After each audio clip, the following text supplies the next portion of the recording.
ফিরোজ ভাইয়ের বাইক কই, নষ্ট নাকি? আজকেও ফারিয়ারও মন খারাপ।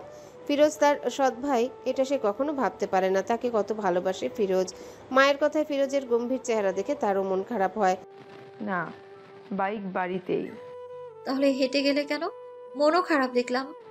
এমনিতেই আম্মা একটু বকাঝকা করেছে তাই। ফিরোজের আম্মা যে ফিরোজকে পছন্দ করে না, পাশাপাশি বাড়ি হয়ে, সেটা শ্যামার জন্যে জানা আছে। শুধু শ্যামা কেন, সবাই জানে। রোজিনা বেগম সবার সাথে যেমন ভালো ব্যবহার করেন ফিরোজের সাথে, তেমনি খারাপ ব্যবহার করেন। শ্যামার খারাপ লাগে, ফিরোজের কষ্টটা নিজের মনে হয়। ফারিয়া শ্যামার দিকে সন্দেহের চোখে তাকিয়ে বলল, আমার ভাইয়ের এত কিছু খেয়াল করিস? শ্যামা থমথমে মুখে বলল, সামনে দিয়ে গেল তাই জিজ্ঞেস করলাম। সবাই চুপচাপ। কলেজে যায়, আসার সময় রাব্বি বলে তাদের দুজনকে খাওয়াবে, কারণ জানতে চাইলে বলে এমনি। শ্যামা দেখে ফিরোজ এখনো হোটেলে আছে। শ্যামা বলল, তাহলে বাগদাদ হোটেলে খাওয়া? বাগদাদের রান্না সেই হয়। রাব্বির ইচ্ছা ছিল রেস্টুরেন্টে খাওয়াবে, যেহেতু শ্যামাকে পছন্দ করে, সুতরাং শ্যামার কথায় ফাইনাল করা হয়। রাব্বি আর ফারিয়া ফিরোজের সাথে টুকটাক কথা বলে খালি টেবিলের দিকে এগিয়ে যায়। শ্যামা যায় না, চুপচাপ ফিরোজকে দেখছে। ফিরোজ মাথা তুলে তাকালে শ্যামা বলল, মন খারাপ? ফিরোজ এক দৃষ্টিতে শ্যামার দিকে তাকিয়ে আছে। এই মেয়েটার দিকে তাকালে ভালো লাগে। হঠাৎ করেই মনে হলো শ্যামাকে দেখলে তার শান্তি লাগে, বুক চিরবিরিয়ে ভালো লাগার সুবাস বয়। কিন্তু শ্যামা বোধহয় রাব্বিকে পছন্দ করে, তা না হলে সারাদিন ছেলেটার সাথে ঘুরবে কেন? না চাইতেও মুখের ভাব গম্ভীর হয়ে যায়। দাঁতে দাঁত চেপে পড়ল, না। আমার মনে হচ্ছে। তোমার তো কত কিছুই মনে হয়। শ্যামা টেবিলের কাছে এসে বলল, এমন করে কথা বলেন কেন? আমি এমনই, তাই এমন করে কথা বলি। ফর্সা মুখটা রাগে লাল হয়ে আছে। শ্যামা এই অহেতুক রাগের কারণ খুঁজে পেল না। আবার এই হোটেলে এতক্ষণ দাঁড়িয়ে কথা বলাও দৃষ্টিকটু। সে আস্তে করে বলল, বিকেলে দিঘির পাড়ে আসবেন, আমি ওয়েট করব। ফিরোজ তেরা গলায় বলল। তুমি বললেই আসতে হবে? শ্যামা মিষ্টি করে হেসে বলল। হ্যাঁ। ফিরোজ কিছুক্ষণ ভেবে বলল, আচ্ছা। শ্যামা হেঁটে ফারিয়াদের কাছে চলে যায়। খাবার খাওয়ার পুরোটা সময় ফিরোজ শ্যামার দিকে তীক্ষ্ণ চোখে তাকিয়ে থাকে। রাব্বি এতবার তাকাচ্ছে কেন? যথারীতি বিকেলে শ্যামা দিঘির পাড়ে যায়। আজকে লাল টুকটুকে জামা পড়েছে, দুরু দুরু বুকে ফিরোজের জন্য অপেক্ষা করছে, কিন্তু ফিরোজ আসে না। মাগরিবের আজান পড়লে শ্যামার চোখ বেয়ে পানি পড়ে। অভিমানে মন কেঁদে ওঠে। কালকে সে আসেনি, তাও উনিও আজকে আসেনি। বদলা নিল। শ্যামা বাড়ি ফিরে আসে, মোবাইল হাতে নিয়ে দেখে ফারিয়ার অনেকগুলো ফোন। দুপুরে দেখা হলো, এখন এতগুলো ফোনের দরকার কি? এসব ভাবতে ভাবতে ফারিয়া নিজে এসে উপস্থিত। শ্যামার হাত ধরে খিলখিল করে হেসে বলল, আমি আজকে খুব খুশি। বান্ধবীর হাসি মুখ দেখে শ্যামার মনও ভালো হয়ে যায়। এত খুশির কারণ কি? ফারিয়া হেসে হেসে বলল, ফিরোজ ভাইয়ের বিয়ে ঠিক হয়েছে। যেমন ফারিয়ার মুখের হাসি দেখে তার মন ভালো হয়ে গিয়েছিল, তেমনি ফারিয়ার মুখের কথা শুনে শ্যামার উপর বিনা মেঘে বজ্রপাত হলো। সে থমকে গেল, তার পুরো পৃথিবী থমকে গেল। কখন, কার সাথে? আজকেই মুনিয়া আপুর সাথে। আমার যে কি খুশি লাগছে। তোর অগ্রিম দাওয়াত। আমি এখন যাই, সন্ধ্যা হয়ে গেছে, আম্মা ভুগবে। ফারিয়া যেমন তুফানের মতো এসেছিল, তেমন তুফানের মতোই চলে গেল। মাঝখান দিয়ে শ্যামাকে লন্ডভন্ড করে দিয়ে গেল। শ্যামা চুপচাপ দরজা বন্ধ করে মুখে হাত চেপে কেঁদে দেয়। সে তো মুখে প্রকাশ করেছিল যে ভালোবাসে, তারপরও ফিরোজ কিভাবে রাজি হলো? শ্যামা পাগলের মতো কাঁদে। ফোন হাতে নিয়ে ফিরোজকে ফোন দেয়, কিন্তু ফোন বন্ধ জানায়। শ্যামার ভঙ্গুর মন ভাবে ফিরোজ তাকে ব্লক করে দিয়েছে। হাত দিয়ে বিছানার চাদর আঁকড়ে ধরে বলল, তোমাকে ছাড়া আমি মরে যাব, এক সেকেন্ডও বাঁচতে পারবো না ফিরোজ। শ্যামা পাগলের মতো কাঁদে, নিজের সর্বশক্তি দিয়ে হাত কামড়ে ধরে। ফিরোজ তো তার অনুভূতির কথা জানতো, তাহলে কিভাবে এত সহজে রাজি হয়ে গেল? আবার ভাবলো, কোথায় ফিরোজের ফ্যামিলি আর কোথায় শ্যামাদের ফ্যামিলি? কত বড় লোক ওনারা, আর শ্যামারা মধ্যবিত্ত পরিবার। মুনিয়াদের ফ্যামিলি বেশ অবস্থা সম্পন্ন, ফিরোজদের সাথে টক্কর দিয়ে চলার ক্ষমতা আছে। এই ধনী গরিবের ব্যবধানের কারণে কি ফিরোজ শ্যামাকে আপন করে নিল না? শ্যামা এত কিছু মানতে চাইছে না। ভালোবাসায় পাগল মনে এসব সংজ্ঞা চলে না। রিপনের স্ত্রী শান্তা দরজা ধাক্কিয়ে ডাকে। শ্যামা জলদি ওড়না দিয়ে চোখ মুছে নিজেকে স্বাভাবিক করতে চায়। দরজা খুলে বলল, কি ভাবি? শান্তা শ্যামার দিকে তাকিয়ে থমকে যায়। ফর্সা মুখ কান্নার কারণে কেমন লাল দেখাচ্ছে, বেশি লাল হয়ে আছে নাকের ডগা। কান্না করছো কেন? ভাবি খুবই বিচক্ষণ মহিলা, ওনার কাছে কিছু লুকানো প্রায় অসম্ভব। কিন্তু শ্যামা চায় না ফিরোজের কথা তার ভাবি জানুক, কারণ ভাবি জানলেই ভাই জানবে, আর ভাই আর আব্বা যে ফিরোজকে একদম পছন্দ করে না সেটা সে জানে, তাই আবারও বিছানায় গুটিসুটি মেরে শুয়ে পড়ল। মাথা এত ব্যথা করছে ভাবি, মনে হচ্ছে মাথাটা ভেঙে ফেলি। শান্তা ননদের মাথা ব্যথা সম্পর্কে জ্ঞাত, তাই আর সন্দেহ না করে বলল। টাইগার বাম লাগিয়ে দেব? শ্যামা না করলো। নাপা খেয়েছি, একটু শুয়ে থাকি তাহলেই কমে যাবে। শান্তা দরজার কাছে গিয়ে বলল। ফুলকপির পকোড়া বানিয়েছি, রুমে দিয়ে যাব? শ্যামার কথা বলতে কষ্ট হচ্ছে, তার মনে হচ্ছে যে কোনো মুহূর্তেই কেঁদে দিবে। ফুলকপির পাকোড়া এদিকে তার কলিজা পাকোড়ার মতোই ভাজি হয়ে যাচ্ছে। অতি কষ্ট করে বলল। না রেখে দাও, ব্যথা সারলে খাবো। শান্তার কিছু না বলে দরজা টেনে বন্ধ করে চলে যায়। ভাবি চলে গেলে শ্যামা উঠে দরজা আটকে দেয়। এই কান্নার বহর কাউকে দেখানোর না, কাউকে বুঝানোর না, কাউকে বলে মন হালকা করার মতো না। এই কষ্ট গোপনীয়, একান্ত নিজের। শ্যামার মনে হচ্ছে ফিরোজ যদি বিয়ে করে ফেলে তাহলে শ্যামা মরে যাবে। অবুঝ অপরিপক্ক মন ফিরোজ ছাড়া আর কিছুই চায় না। তার মনে হয় ফিরোজের সঙ্গ পেলে আর কিছু চায় না। মোবাইল হাতে নিয়ে ফিরোজকে আবারও ফোন দেয়, কিন্তু বরাবরের মতো এবারও একটা মেয়ে বন্ধ বলে ঘোষণা করে। এই সার্ভিসের মেয়েটার কণ্ঠ সবসময় মিষ্টি মনে হলো, আজকে এত বিশ্রী লাগছে। শ্যামা মেসেঞ্জারে গিয়ে ফিরোজকে অগণিত মেসেজ পাঠায়। বুকটা এত কাঁপছে, চোখের পানি যেন কোনো বাদ মানছে না। ছেলের বউয়ের কাছে শ্যামার মাথা ব্যথার কথা জানতে পেরে উনি আসে, কাঠের দরজায় আঘাত করে মেয়েকে ডাকে। শ্যামা বিরক্ত হয়, উঠে দরজা খুলে আবারও বিছানায় শুয়ে পড়ে। ফাতেমা বেগম ভ্রু কুঁচকে মেয়েকে পর্যবেক্ষণ করে বলল। কি রে, বেশি খারাপ লাগছে নাকি? শ্যামা মাথা নেড়ে সম্মতি দেয়। ফাতেমা বেগম তাড়া দিয়ে বলল। কলপারে আয়, মাথায় পানি দিয়ে দিই। মাথায় তেল পানি দিস না বলেই এমন ব্যথা হয়। আয় আয় ওঠ। শ্যামা আস্তে করে বলল। মাথায় পানি দিয়েছি আম্মা। ফাতেমা বেগম তেল এনে শ্যামাকে দিয়ে দেয়। শ্যামা শান্ত হয়ে শুয়ে থাকে। একসময় ফাতেমা বেগম চলে গেলে শ্যামা মোবাইল হাতে নিয়ে গ্যালারি খুলে ফিরোজের অসংখ্য ছবি। একটা ছবি জুম করে সবচেয়ে পছন্দের জিনিসটা দেখলো। ফিরোজের থুতনিতে একটা গর্ত, সবসময় থুতনিতেই টোলটা থাকে। হাসলে আরো সুন্দর লাগে, ফিরোজ এমনিতেই সুন্দর, এই টোলের কারণে আরো সুন্দর লাগে। শ্যামা মুগ্ধ হয়ে তাকিয়ে থাকে। এই থুতনির গর্তটা ছুঁয়ে দেখার খুব লোভ ছিল। আদর করার ইচ্ছেগুলো অপূর্ণই থেকে যাবে। এত এত ইচ্ছা, সব স্বপ্ন এক মুহূর্তে শেষ হয়ে যাবে। শ্যামা ফুপিয়ে ওঠে, টুপটাপ চুমু খায় মোবাইলে, কান্না গলায় ফিসফিস করে বলল। তুমি আমার, শুধু আমার। মা না থাকলে পৃথিবীতে কারো কাছে নিজের অনুভূতি, কষ্ট, ইচ্ছা ঠিকঠাক প্রকাশ করা যায় না। ফিরোজ স্তব্ধ হয়ে সোফায় বসে আছে, মুখের ভাব গম্ভীর। সে আজকে সারাদিন হোটেলে ছিল, বাড়ির কোনো কথা কিংবা আলোচনা সে জানে না। সন্ধ্যার আগে বাসায় এসে শুনল তার বিয়ে ঠিক। মাথায় আকাশ ভেঙে পড়লেও বোধহয় সে এতটা আঘাত পেত না যতটা এই সংবাদ শুনে পেয়েছে। তার বিয়ে ঠিক, অথচ সে জানে না তার মতামতের দাম নেই নাকি। মেয়েদের প্রতি বিতৃষ্ণার কথা মোহাম্মদ আলী জানেন, তারপরও কিভাবে উনি কাজ করলো। এতদিন ফিরোজ তার আব্বাকে যথেষ্ট সম্মান করে এসেছে। সে জেনে এসেছে সবাই তাকে না বুঝলেও তার আব্বা তাকে বুঝবে, কিন্তু উনি এটা কি করলো। মোহাম্মদ আলী বাহিরে গেছে, ফারিয়া ছুটে এসে জানালো শ্যামাকে দাওয়াত দিয়ে এসেছে। শ্যামার নাম কানে যেতে ফিরোজের কপালের পাশে নীল টান টান হয়ে ফুলে ওঠে। আর কেউ না জানলেও সে তো জানে তার জন্য শ্যামা কতটা পাগল। এই খবর শুনে না জানি কি করছে। ফিরোজের বুকে যন্ত্রণা হলো, ইচ্ছে করলো সব ভেঙে গুড়িয়ে দিতে। রোজিনা বেগম সামনে ঘোরাঘুরি করছে। ফিরোজ ওনার দিকে তাকালে উনি বলল। তোমার আব্বা যা করেছে ভেবে চিন্তাই করেছে। ফিরোজের রাগে গা জ্বলে যাচ্ছে, তীক্ষ্ণ চোখে তাকিয়ে বলল। আমার মতামত ছাড়া এই সিদ্ধান্ত আব্বা নিতে পারে না।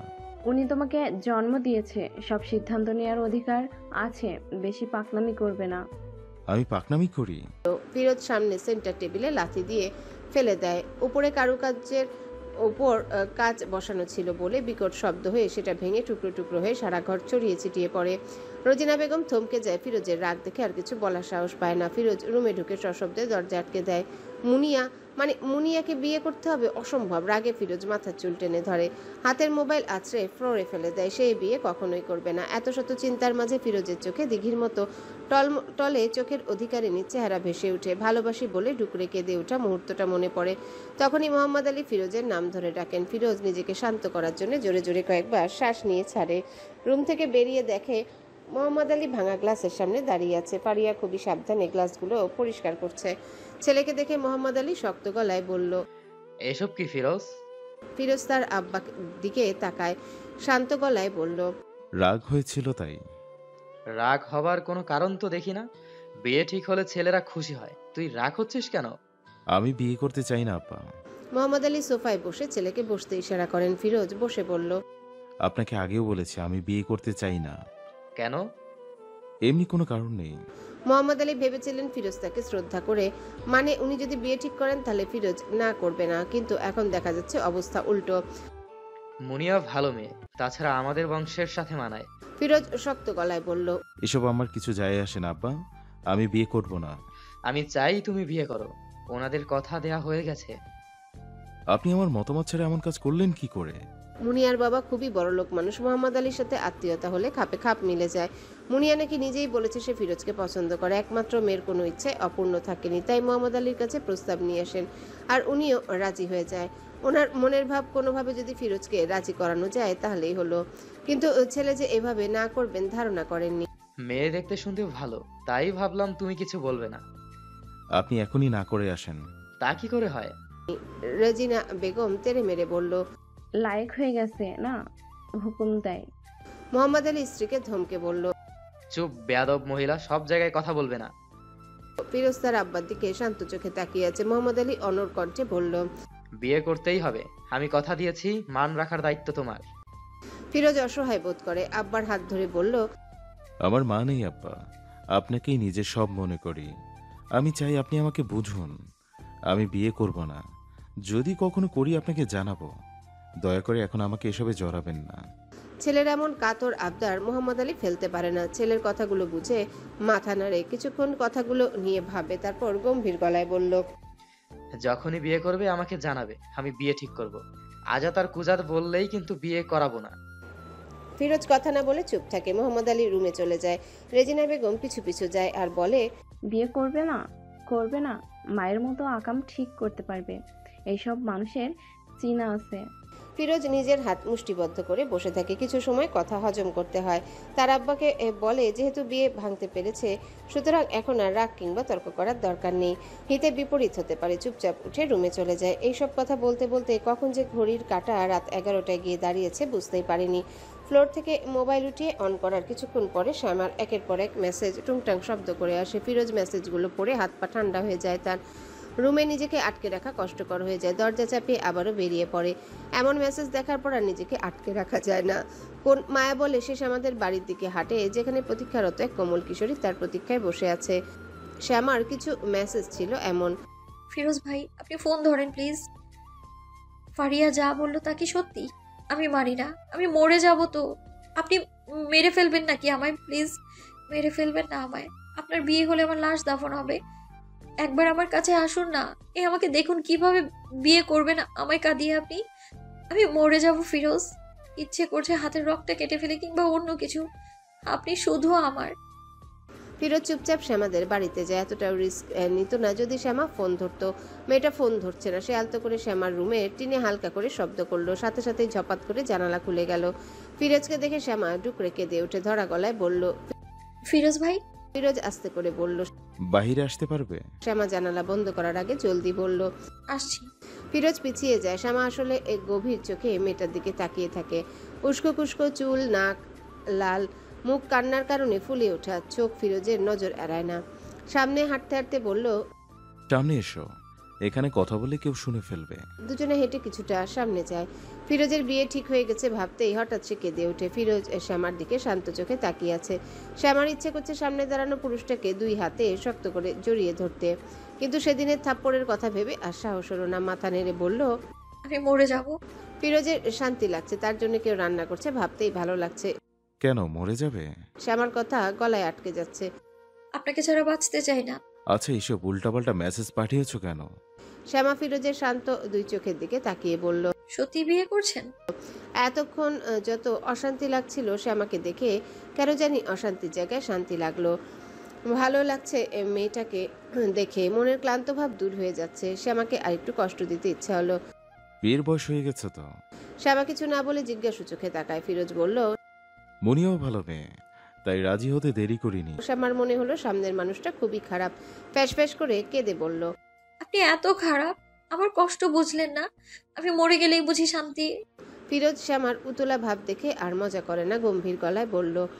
আব্বা ঠিক করেছে, আমি জানি না। শ্যামা মুখে হাত চেপে ধরে। লোকটা এত খারাপ। মুখ থেকে হু হু করে কান্নারা বেরিয়ে আসছে। ফিরোজ শ্যামার কান্নায় কেঁপে কেঁপে ওঠা দেহের দিকে তাকিয়ে বলল। এত কাঁদো কেন? আপনি বুঝবেন না। কি বুঝবো আমি? বিয়ে করবেন না প্লিজ। বিয়ে তো ঠিক ফাইনাল কথা হয়ে গেছে। শ্যামা বলল। আপনি না করে দিন। না করেই দিয়েছি। শ্যামা চমকে বলল। সত্যি? হ্যাঁ, আমি বিয়ে করব না। শ্যামা এতক্ষণ কান্না করছিল, এখন ফিক করে হেসে বলল। আলহামদুলিল্লাহ। ফিরোজ শ্যামার দিকে তাকিয়ে থাকে। দুজন নীরবে কথা বলে। দক্ষিণা বাতাস গা ছুঁয়ে যায়, সাথে নিয়ে যায় কান্না, দুশ্চিন্তার ভার। ফিরোজ হঠাৎ মোবাইলের ফ্ল্যাশ জেলে শ্যামার দিকে করে শ্যামাকে দেখে। কান্নার কারণে নাকের ডগা লাল টুকটুকে হয়ে আছে। এত আদুরে লাগছে কেন মেয়েটাকে? সে গভীর চোখে তাকিয়ে বলল। আমার জন্য আর পাগলামি করো না শ্যামা। আপনি কিছু বোঝেন না? তোমার যা চাও তা কখনো পূরণ হবে না। শ্যামা চোখ কুঁচকে বলল। কেন? ফিরোজ দীর্ঘশ্বাস ফেলে বলল। এমনি অনেক সমস্যা আছে। শ্যামা মাথা নেড়ে বলল। যতই সমস্যা থাকুক আমার কিছু যায় আসে না। তুমি বাচ্চা, তোমার কি আসবে যাবে? শ্যামা গম্ভীর গলায় বলে। আমি বাচ্চা না। শ্যামা, আমার কথাগুলো মনোযোগ দিয়ে শোনো। তুমি নদীর ওই পারে, আমি এই পারে, দুইজন এক পারে আসা সম্ভব না। সুতরাং পাগলামি করো না, ঠিক আছে? শ্যামা না করে। আমি আপনার পানে চলে আসব, আমি সব করতে রাজি। মেয়েটা এত পাগল? ফিরোজ হঠাৎ গম্ভীর গলায় বলল। আমি তোমার এত বড়, আমার সাথে এভাবে কথা বলতে ভয় লাগে না? শ্যামা ফিরোজের দিকে তাকিয়ে থাকে, তারপর আস্তে করে বলল। ভয়? এখানে কেন এসেছেন আপনি? আমাকে ভালোবাসেন? ফিরোজ থমকে যায়, অপলক ভাবে চেয়ে থাকে মেয়েটার দিকে। ভালোবাসে? কি জবাব দেবে? এত রাতে ছুটে এলো কেন সে? কিসের টান? সে সোজা জবাব দেয় না, গম্ভীর গলায় বলল। বাড়ি যাও। শ্যামা তখনও গভীর চোখে তাকিয়ে আছে, নিভু নিভু গলায় বলল। ভালোবাসি। ফিরোজ শ্যামাকে দেখে নেয়। বাড়ি যাও, না হলে কিন্তু বিয়ে করে নেব। বিয়ে করবে? শ্যামার এত কান্না কি লোকটা চোখে পড়ছে না? শ্যামা চোখ মুখ কুচকে ফিরোজের দিকে তাকিয়ে থাকে। কি করবেন? ফিরোজ আবছা অন্ধকারে শ্যামার দিকে তাকিয়ে থাকে। মেয়েটার দিকে তাকালেও শান্তি লাগছে। কোন অদৃশ্য মায়া বলে অন্তর ঠান্ডা হয়ে যাচ্ছে। এই নির্জন রাতের আধারে প্রাপ্তবয়স্ক যুবক যুবতী একা এমন কথা বলতে যদি কেউ দেখে ফেলে, তাহলে কুকথা রটাতে বেশি দেরি হবে না। ফিরোজ না গেলে শ্যামাও যে যাবে না, তাই ফিরোজ বলল। বেশি কথা বলো না, এখনই বাড়ি যাও। যাচ্ছি। যেতে নিয়েও ফিরোজ থেমে যায়, গম্ভীর গলায় বলল। রাতে খাওনি তাই না? খেয়ে নিও। ফিরোজের এই ছোট ছোট যত্নগুলো শ্যামাকে সুখ দেয়।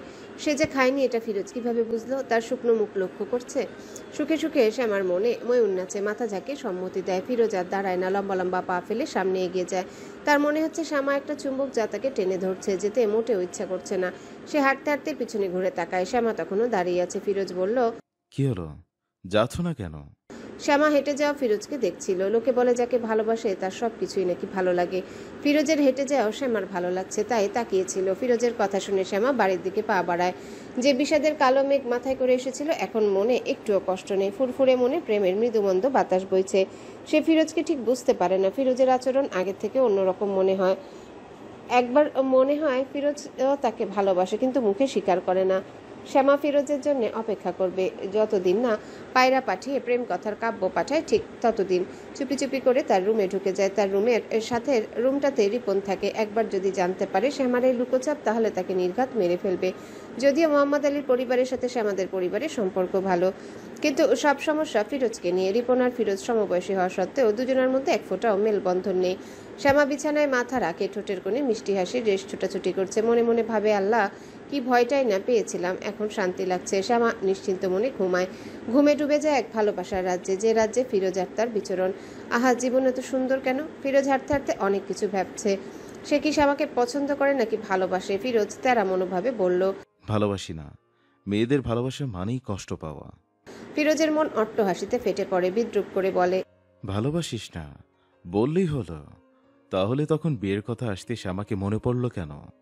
শ্যামার সামান্য মেসেজ দেখে এত রাতে পাগলের মতো ছুটে এলি কেন? ওর এসব পাগলামি কেন সহ্য করিস? বিচার দেওয়ার বাবা মায়ের কাছে পারবি? জানি পারবি না, কারণ তুই নিজেও শ্যামাকে ভালোবাসিস। এমন ধ্রুব সত্যের পরে ফিরোজ আর তর্ক করার সাহস পেল না। সে কি না চাইতেও শ্যামাকে ভালোবেসে ফেলেছে? নিজের অজান্তে মনের সিল মারা শক্ত কুঠুরি কি খুলে গেছে? ফিরোজ তা চায় না। সে চায় না তার সাথে কেউ জড়িয়ে যাক। আর শ্যামা তো আরও আগে না। তার অনুভূতি যদি জেগে উঠে, তাহলে আবারও শান্ত হয়ে যাবে। শ্যামার সাথে তার মিলন কখনোই সম্ভব না। পরিবার কখনোই মানবে না। আর ফিরোজ কারো বাঁকা কথা শুনতে রাজি না। জীবন এভাবে চলছে, চলুক। এর ছন্দ পরিবর্তনের দরকার কি? মোহাম্মদ আলী মুনিয়ার বাবা তৌহিদ হোসেনকে ফোন করে না করে দেন। বিয়ের প্রতি ছেলের অমতের কথা খুলে বলেন, যদি কখনো বিয়েতে সুমতি হয় তাহলে অবশ্যই মুনিয়া মামুনিকে আগে স্মরণে রাখবে।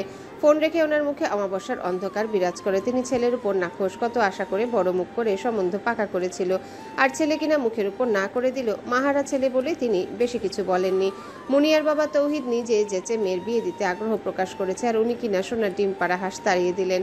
ওনার বেশ রাগ লাগছে। মুনিয়ার সাথে বিয়ে হলে রাজকন্যার সাথে রাজ্য ফ্রি ছিল, কারণ মুনিয়ার কোনো ভাই বোন নেই। ফিরোজই বুঝলই না ছেলেটা যে কি বুঝে, আর জীবনে টাকাই তো সব, এমন সুযোগ কি বারবার আসে? ফিরোজ যে কি বুঝে। ফিরোজ ঘুম থেকে উঠে বাড়ির পরিবেশ ঠান্ডা পায়। প্রতিদিনের মতো হট্টগোল নেই, রোজিনা বেগমের হাঁক ডাক নেই, না চাইতেও তার ভ্রু কুচকে আসে, পায়ে স্যান্ডেল গলিয়ে বেরিয়ে আসে। তার বাবা সোফায় বিমর্ষ মুখে বসে আছে। ফিরোজ বিচক্ষণ ছেলে, বাবার মন খারাপের কারণ বুঝে। টেবিলে বসে নাস্তা করতে করতে বলল, আব্বা নাস্তা করেছেন? মোহাম্মদ আলী ছেলের দিকে না তাকিয়ে বলল, করেছি। ফিরোজ আর চোখে বাবার রেগে থাকার পরিমাণ অনুমান করে বলল। হোটেলে যাননি কেন? মোহাম্মদ আলী কথা বলে না। বাবার নিশ্চুপ দেখে সে নিজেই আবারও বলল, শরীর খারাপ লাগলে যাওয়ার দরকার নেই, আমি নাস্তা করে যাচ্ছি। মোহাম্মদ আলী মাথা নাড়ে, সায় দেয়, মুখে বলল, আচ্ছা। ফিরোজ বাইক নিয়ে বেরিয়ে পড়ে। কিছু দূর যেতে মুনিয়ার সাথে দেখা। মুনিয়া হাত নেড়ে থামতে বলে। ফিরোজ থামালে মুনিয়া এগিয়ে আসে। সমস্যা কি ফিরোজ ভাই? ফিরোজ বুঝতে পারে মুনিয়া বিয়ের কথা বলছে, কিন্তু না বুঝার ভান করে বলল, কিসের কথা বলছো? মুনিয়া লজ্জা পেল, অকারণে মুখ মুছে বলল, বিয়ের কথা না করে দিয়েছি, শোনোনি? আব্বা বলনি এখনো? বলেছি, তাই তো বলেছি। কি সমস্যা? ফিরোজ মুনিয়ার দিকে তাকায়। বাবা মায়ের একমাত্র সুন্দরী কন্যা, নিঃসন্দেহে বিয়ে করার মতো সুন্দরী, কিন্তু ফিরোজ তো বিয়েই করবে না। এত শত জিনিস ভেবে লাভ কি? কোনো কারণ নেই মুনিয়া। মুনিয়া কিছুক্ষণ স্থির তাকিয়ে থাকে, তারপর আস্তে করে বলল, আপনার কি পছন্দর কেউ আছে? পছন্দের কেউ? হুট করে দ্বিগুণ কালো চোখের অধিকারিণীর চেহারাটা মনের অদৃশ্য পর্দায় ভেসে ওঠে। শ্যামা কি তার পছন্দের মানুষ? ফিরোজের মনে হয় এসব নিয়ে না ভাবাই ভালো। যত ভাবে ততই মেয়েটা কাছে আসে। ফিরোজ মুনিয়ার চোখের দিকে তাকিয়ে বলল, না। মুনিয়ার চোখ জিকজিক করে ওঠে, আশার আলো জ্বলে ওঠে। তাহলে? ফিরোজ বিরক্ত হয়। মুনিয়াকে ঠাটি একটা থাপ্পড় দিতে ইচ্ছা করে, নিজের এই ভয়ঙ্কর ইচ্ছা দমিয়ে রেখে বলল, আমি বিয়ে করব না। আর কেন করব না, কারণ কি, সমস্যা কি, এইসবের কৈফিয়ত তোমাকে দিতে বাধ্য নই। মুনিয়াকে আর কোনো কথা বলার সুযোগ না দিয়ে সে চলে যায়। দুঃখী মনে মুনিয়া ফিরোজের যাওয়ার দিকে তাকিয়ে থাকে। যেভাবেই হোক ফিরোজকে নিজের দিকে আকর্ষিত করবেই। বিকেলে শ্যামার আম্মা ফাতেমা বেগম ফিরোজদের বাড়ি হাঁটতে যায়। হাঁটতে যাওয়ার মূল কারণ মুনিয়ার সাথে যে ফিরোজের বিয়ে ঠিক হয়েছে এটা সঠিক কিনা জানতে। রোজিনা বেগম জিজ্ঞাসা করলে উনি মুখ বেঁকিয়ে বলল, আর বললেন না ভাবি, কুত্তার পেটে ঘি হজম হয় না। ফাতেমা বেগম উৎসুক হয়ে বলল, কি হয়েছে ভাবি? বিয়ে করবে না, রাতে কি রাগারাগি? এত ভালো মেয়ে তারপরেও না করে? রোজিনা বেগম মুখ ঝামটা মেরে বলল। মেয়ে যে বিয়ে দিতে রাজি হয়েছে এটাই তো অনেক। ফাতেমা বেগম মাথা নেড়ে বলল, আপনার ছেলে তো কোনো কাজ করে না, এসব নেতাগিরি করলেই কি কেউ মেয়ে দিতে রাজি হবে? আমার মেয়ে দিতেও তো রাজি হবে না। সেদিন আপনার ভাই বলল রাস্তাঘাটে সবার সামনেই বেয়াদবের মতো সিগারেট খায়। রোজিনা বেগম মাথা নেড়ে বলল, মা ছাড়া বান্দর হয়ে গেছে। আমি কি কম যত্ন করি ভাবি? কেউ কখনো বলতে পারবে সৎ মা বকে নাকি অন্য চোখে দেখে? দুজনের কথা বলা শেষ করে ফাতেমা বেগম চলে যাবে, সেই মুহূর্তে শ্যামা আসে। ফারিয়ার রুমে যেতে যেতে বলল, তুমি চলে যাও আম্মা, ফারিয়ার সাথে আমার কাজ আছে। ফারিয়ার কাছে শ্যামা প্রায়ই আসে, তাই ফাতেমা বেগম আর কোনো কথা বললেন না। উনি ওনার মতো চলে গেলেন। শ্যামা এসে দেখে ফারিয়া ঘুমাচ্ছে। সে ফারিয়াকে ঘুম থেকে উঠার তাড়া দিয়ে বেরিয়ে আসে। আশেপাশে তাকিয়ে দেখে কেউ আছে কিনা, তারপর টুপ করে ফিরোজের রুমে ঢুকে যায়। দরজা আটকে পুরোটা রুমে চোখ বুলায়। কেমন মিষ্টি একটা সুগন্ধ সারা রুম জুড়ে। শ্যামার বুক কাঁপে। সে জানতো এই সময় ফিরোজ থাকবে না, তাই সে এই সময় এসেছে। ফিরোজের বিছানা অগোছালো। শ্যামা বালিশে মাথা রেখে বিছানায় গড়াগড়ি করে। ইস, এই বিছানায় লোকটা ঘুমায়। শ্যামা বালিশে কয়েকটা চুমু দিয়ে ফেলে। আদুরে বিড়ালের মতো বালিশে গাল ঘষে। কোলবালিশ শক্ত করে জড়িয়ে ধরে। বালিশ, বিছানা, কোলবালিশ সবকিছুতেই ফিরোজের স্পর্শ ও ঘ্রাণ লেগে আছে, যা শ্যামা উপলব্ধি করছে। গায়ে মাখার বৃথা চেষ্টা করছে। শ্যামা ভাবে এত সুখ কেন চারিদিকে। তার কেমন দম বন্ধ হয়ে আসছে। বিছানা ছেড়ে উঠে দাঁড়ায়। চেয়ারের উপরে ফিরোজের একটা কালো গেঞ্জি ছড়িয়ে রাখা। শ্যামা গেঞ্জিটা হাতে নেয়। কাপা কাপা হাতে গেঞ্জিটা গালে চেপে ধরে।